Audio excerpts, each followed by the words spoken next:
Hello, I'm Jamila Musayeva, an international social etiquette consultant and the author of 2 etiquette books, Etiquette, The Least You Need to Know, and Afternoon Tea Etiquette. My books are only available in English language in hardcover print.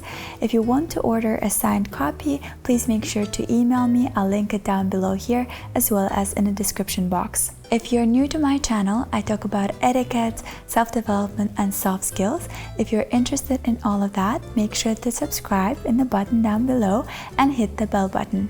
If you are an old subscriber, welcome back to my channel. I am delighted to see you here. If you have already seen my channel, you probably have seen some of the videos that I do on takeaway lessons from different books that I read. So today I will be talking about a book by Marie Forleo called Everything Is Figureoutable. In a nutshell, what this book is telling us is that everything in life is figureoutable. As long as you're alive, everything in life can be solved. You can find a way out and you can get through anything in life. I think this book is a must-read for anyone who is going through a very difficult phase in their life, or really anyone who wants to achieve certain goals and dreams but for some reason cannot do it. Generally, I just think it's a must-read for everyone, but especially for those that are looking for a way to get inspired or motivated to pursue their dreams. I literally finished this book in one day. It's a very easy read. It is packed with amazing quotes.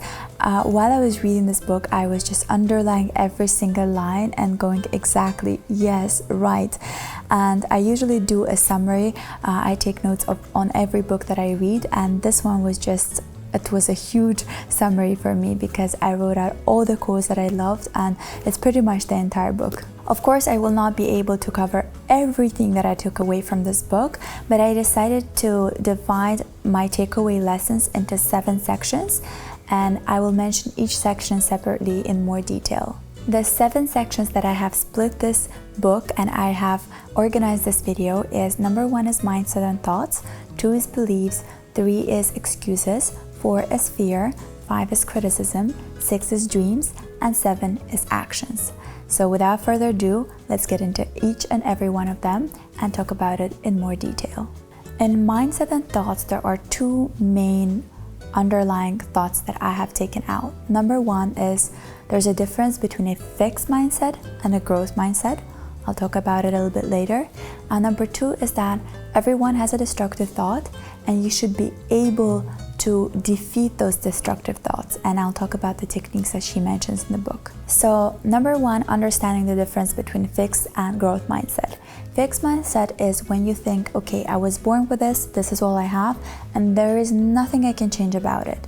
For example, a lot of people that are born into, let's say, unstable financial situation, a family, they think, okay, I was born to this family, I will never be able to change it, I just have to accept it. My father was poor, I will be poor. That is a fixed mindset. A growth mindset is when you think that all the abilities that you have can be improved through effort, perseverance, and experience. Even though my parents were poor, it's okay. I will be able to make money, I'll be successful, I'll be wealthy. That is a growth mindset. This could be applied to any other case scenario, like if you were born in a family where no one was educated, a fixed mindset would be, okay, I was born in a family that is not educated, I'll probably never be able to get education. Like, this is what I am, this is who we are, and there's nothing I can change about it. A growth mindset is when you accept that, okay, I was born in a family that wasn't educated, but I'll be the first one in my family to get education. That is when you know that through effort, perseverance, and your own experience, you can change your life. The 2 destructive thoughts that she's addressing in this book is: number 1, I already know this. I've seen this a lot when people are watching a video of mine or any other YouTuber and they're like, I've already known this, I knew this forever. It's great that people have a lot of information, but when you're watching it, ask yourself, what can I learn from this? What else can I learn from this? There are 2 ways that you can approach this. Either you can look at the information that you already know from a different angle that perhaps you weren't familiar with before or you didn't think of it that way, or Ask for yourself, okay, I know this, but am I practicing this? How or what can I learn from this? So for example, you're watching a video on, let's say, a workout. You already know all these exercises, but are you actually practicing it? So when you're watching or you're exposed to new information, either consider it from a different angle or think of, you know this already, but are you practicing it? You can always learn something new from even the things that you already know. The second destructive thought that people often have is they watch something and they think, or they read something and they think, this will not work for me. This is a fixed mindset. Think about, how can this work for me? So you're watching a video of someone who was self-made, started from the bottom, made all this, successful projects or startups, whatever, and became a successful person. When watching that kind of motivational video or any kind of video really, thinking, okay, this will not work for me, this works for him, but definitely will never happen to me, that is a fixed mindset. But if you think of it and you ask yourself, how can this work for me? What are the lessons I can learn from this? That is a growth mindset, and you should develop that.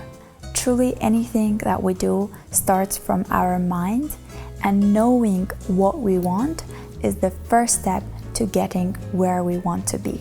The second overarching theme is beliefs. And there are two important messages here. Number one is, what you believe is your choice and you can change it. And number two is that, believe it and it shall be. I love this formula that Marie Forleo gives us, is that she shows how we get to action. So first is the belief, then there's a thought, then we have this feeling about a dream or whatever that we want to achieve. Then that feelings brings us to behavior, and then the behavior becomes an action, and then the result occurs.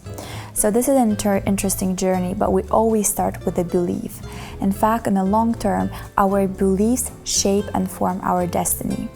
Of course, things that we believe in are formed by experiences that we've had, our immediate circumstances or our circle of family, friends, things that we're exposed to. So we absorb all of that, and that creates a system of beliefs in us. But knowing that what you believe in, you give power to, you can know what to believe in and what not.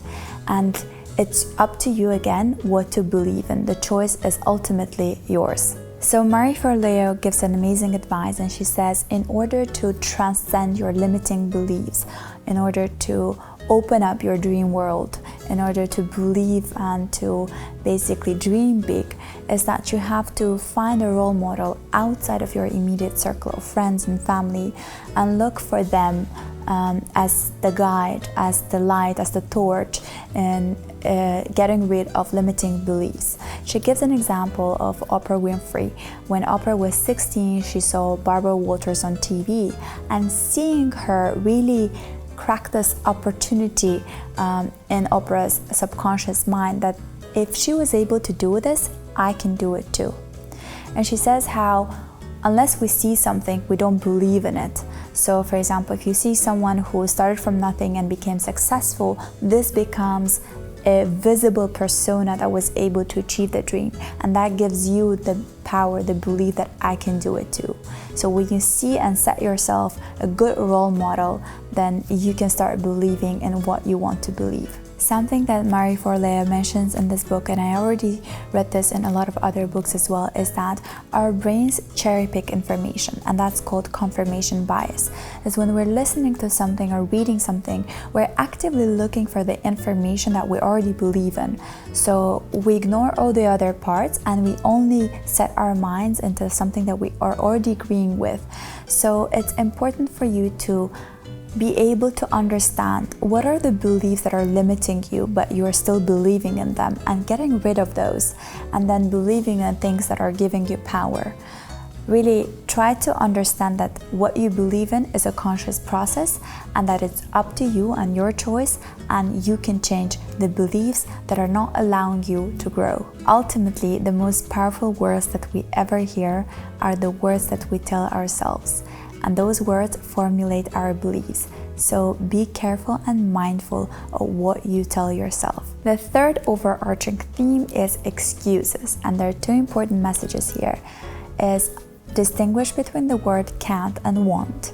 do not be the victim of your life, but be a hero of your life.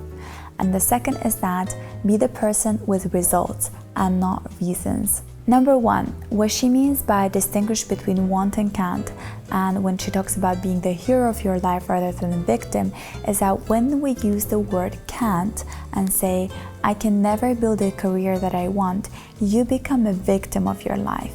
It's you are this person that's under these circumstances and you will never be able to do it because you just can't.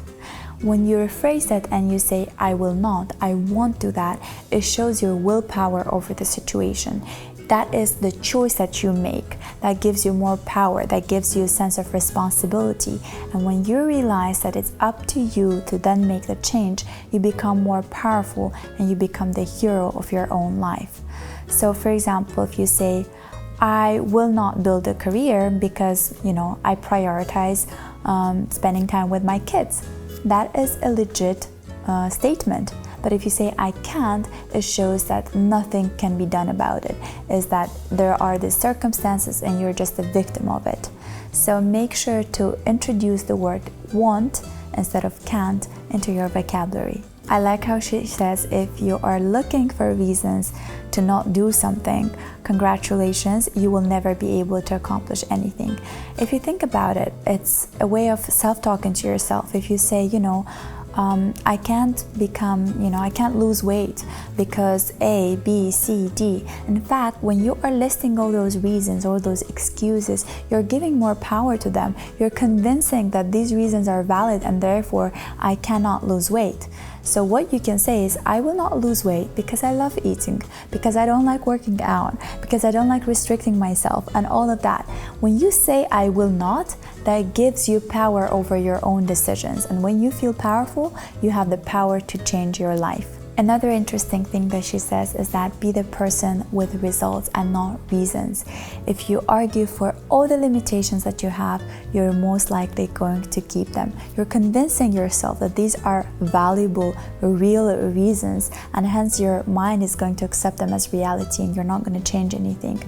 And she says that excuses are the biggest dream killers. An interesting thought that comes in this book is that, and I thought to myself that really that's so true, I can see it in everyday situation, is if you truly want something, you will make time for it. If not, you're going to make an excuse. Think of it, if a friend of yours that you truly love asks you to go for lunch or dinner and your schedule is packed, if you truly want to see this person, you will make time for this person, even for an hour, even for 30 minutes, you will see them. If not, you'll come with an excuse. You'll say, oh, sorry, I have so much to do, and all of that. Of course, there are situations where, some things are out of your control and your schedule is truly packed. But really, if you want to finish reading a book, you will stay up all night and read the book if you want it. If not, then you're going to come up with an excuse. Oh, sorry, I don't have time for this. I wasn't able to finish reading it because I was so busy, I wanted to sleep. And you can apply this circumstances statement to anything in life. If you want to have a good healthy body, you will make time for workout. If you want to have a nourished mind, you will make time to read books, and so on and so forth. Number 4 overarching theme is fear. And there are 2 important messages here. Number 1, that fear is a natural feeling. The fact that you're fearing something shows that you're alive. Fear at one point kept us alive and not being eaten by tigers. It's a way of self-preservation, and understanding that fear is natural makes you accept it and realize it and then analyze it. Is this fear a real one, or is it something that is in my mind? So an important distinction to be made is this fear real, or is it something that I perceive it to be real? And the second one is action is an antidote to fear. So when you act upon something that you have been fearful of, it's the way to defeat it. For example, let's say you have a fear of public speaking. You think you will faint. You think you will never be able to speak in front of the public. What you have to do is you have to challenge yourself. Invite your friends and family and do a public speech in front of them. See, is this fear really real, or is it just in your mind? And then when you act upon it, you'll be able to slowly defeat that fear. Another example that I want to give with fear is about launching your YouTube channel. A lot of the people have been DMing me asking how I decided to launch it. They're fearful but really want to have a channel. And to answer to all of you in this video is that I was fearful too. I was scared of the criticism that I would get, of all the negative comments that I would get, of the things that even my family and friends would talk about. When you are launching the video or when you're becoming public, it is exposing yourself in a way, becoming more vulnerable, because people will say bad things. It's normal. But when you're starting, it's very frightening to do that. And just when you are launching the channel, really the action itself is the antidote to fear. Is when I realized that I wanted to launch the channel, I did it, I uploaded the video, just closed my eyes, did not read any comments in the beginning because I was scared of what they will say. And after I did it, I was like, okay, there's nothing to be scared of. That fear was just in my mind. Of course, some of those actions that I anticipated people would do, they are doing. They're writing negative things and commenting in a not so appropriate way sometimes. But I realized I can take control over that. I can delete the comment, I can ignore them. And action is just all you need to do in order to overcome the fear. This takes me to point number 5, and that is criticism. There are 2 important messages that I took away. As number 1, criticism is the cost of creativity, and number 2 is that the criticism is a reflection of the person who is criticizing you and not yours. To start with, the point of criticism is the cost of creativity. What she says is that as long as you're creative, you're writing something, you are filming something, you are creating something, you will definitely be criticized for it. Regardless of what you do, there's always going to be someone who will find it ugly, disgusting, not appropriate. It's interesting because whichever video you hit on YouTube, even the most gorgeous one, there's always going to be someone who has disliked it. And it's normal, it's okay. We are so many people in this world. There's so many opinions, and it's okay that someone will criticize it and not like it. And she says, just think about it. Something that you love is despised by someone else. I was just thinking about it. There are people that, there are world-acknowledged masterpieces like the painting of Leonardo da Vinci, and there will be someone who will hate upon that, who will say it's ugly, it's the most ugly painting that I've ever seen. There is not a single person on this world that will agree on everything, that would love everything. There's always someone who will hate you for doing what you're doing. And just understanding that it's okay, that it's their opinion, their reflection, it's their truth, and it's not yours. I read this somewhere that said, if you didn't want to get criticized at all, you just don't say anything, don't do anything, don't act. And it's so true. If you don't do anything or say anything, of course, there's nothing for people to criticize you on. And realizing this was important for me and for anyone who is exposed to a lot of criticism with the work that they do. And an interesting thing that I read here and I loved is that what you believe in or what you pay attention to, you give power to. So you give power for their opinion to control you. And when you stop caring, when you stop paying attention, you make them powerless. So in my personal journey, I've decided to either delete negative comments or just ignore them and not give any attention or energy to them, and instead focus on the ones that are saying nice things and giving nice feedback. I am open to constructive criticism, but I'm not open for anything that either offends me as a person, my physical looks, my appearance, or anything like that. And the second thing that was written in this book, and I was like, that's so true, is that a lot of the successful people that are busy creating things and doing things and living their life don't have time to criticize others. I think about it, I've never left any hateful comment or criticism on someone else that I looked at and didn't like the way they sing or the way they're dressed. I would just ignore the video, I'll just close it and switch to another one. I will only leave a comment if I like something or if I want to give an advice on something, but otherwise I don't have time to, or energy really, to hate on other people. And I think to everyone watching this video, I think you should do the same.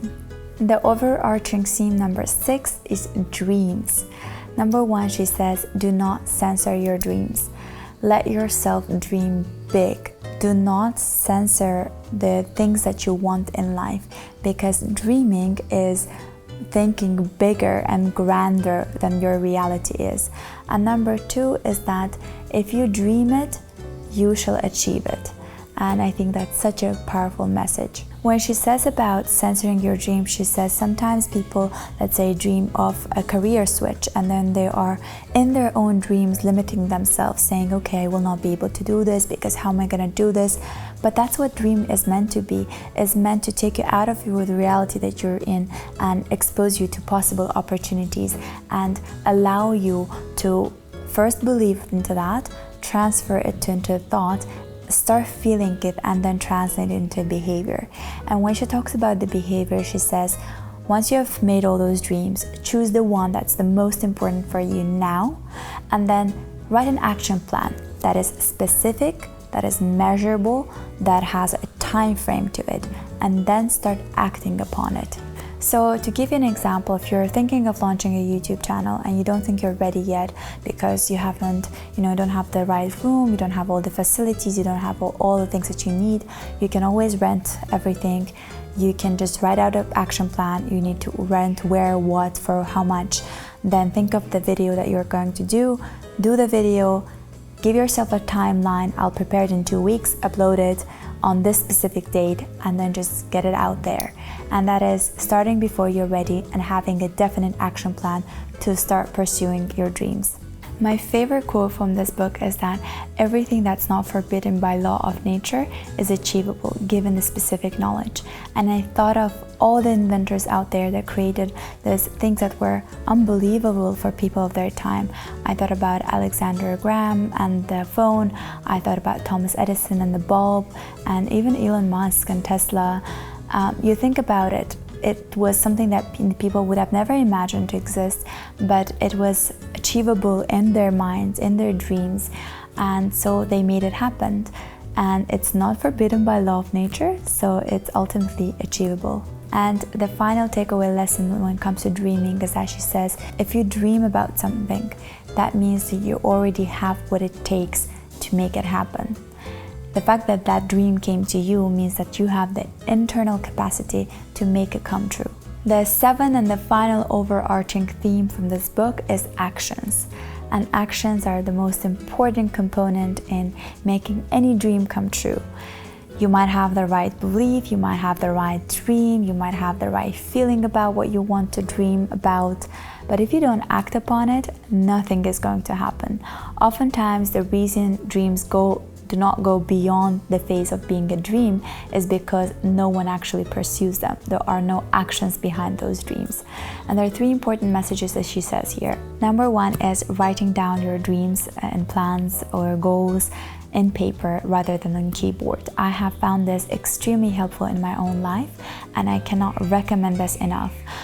Studies have shown that when you write things out in paper, it forces your brain to slow down, and when you're writing out the ideas, it makes you internalize them better. You think about them more deeply, and your brain slows down, so you infiltrate and you bring those ideas and you kind of encapsulate all the dreams and the actions that you want to do. So when you write things out in paper, it's a lot more powerful. And studies have shown that, conducted by Dr. Gail Matthews, as she mentions in this book, is that studies have shown that people are more likely to achieve and do something when they have written that in paper, and 42% is a big number. She brings a lot of quotes about not postponing things for tomorrow, and I'll read them out here in my notes because I want them to be precise. Number 1 is that if we wait until we're ready, we will be waiting for the rest of our lives. I love that quote, and it's so true. We will never be fully ready for anything in life. Even with the business plan that we have, it's never going to be 100% accurate. Business plan just gives you a projection of how you will act, but in reality, life happens, and no business plan is actually there to reflect it. Number 2 is whatever you do it now, because there are only so many tomorrows. And I love it. It's by Michael Landon. It's a beautiful quote.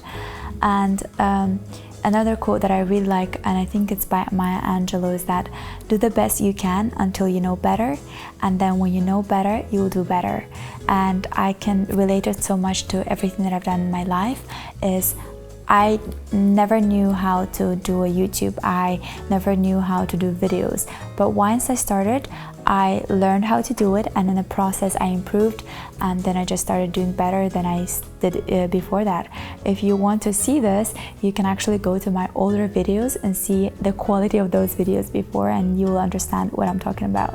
And the third important lesson when it comes to actions is act and you will know it. What she means by that is, she says you have to act in order to understand what it actually feels like. Is it what you truly want to do? Is it what you are capable of doing? Is it what you really want to pursue? She says that the biggest enemy of accomplishment is ambiguity. And clarity only comes when you act. It doesn't come from a thought, because in your thought things could be the way you see them. But when you start actually doing things with circumstances in life and people around you, things change, and you only can get to feel what it feels like to be doing what you want to do when you are actually doing it, when you're acting upon it. And she says that, you know, every professional once upon a time was an amateur. Every great writer that we know today was once an amateur writer. Any great professional player that we know, athlete that we know, was once an amateur. So you don't have to compare yourself to that professional person that you look at, because once they were an amateur and you didn't know about them. You only see them once they've accomplished things. Every pro was once just, you know, a person that loved doing what they did, and over time with experience became a professional in what they're doing. So comparing someone's day 100 to your day 1 isn't just to your own self. I have once myself been guilty of doing this. When I just started doing yoga, I remember I would look at this really professional yoga instructors that could do crazy things, and I'd look at them and feel discouraged from even starting, because I would compare their, I don't know, year 10 with my day 1. And then I realized that it's so unhealthy. All I have to do is look at people who are like me, who are starting, seeing their path, their journey, their day 2, 3, and then taking up and doing what I can do in the best way that I can do. So to sum it all up is, believe in yourself, dream big, do not censor your dreams. Make sure that you take actions. Start now, because there are only so many tomorrows, and there's always going to be room for you too. Even in the most saturated field of career, or you know, the interest that you have, there's so many actors, so many singers, so many dancers, so many athletes, so many bankers, so many doctors, so many writers, or so many YouTubers. But there's always going to be room for you too, because you're unique. There's no one else on this planet that's just like you. So trust me, there's always going to be a room for you too. Thank you so much for watching this video, for listening to my takeaway lessons from this book.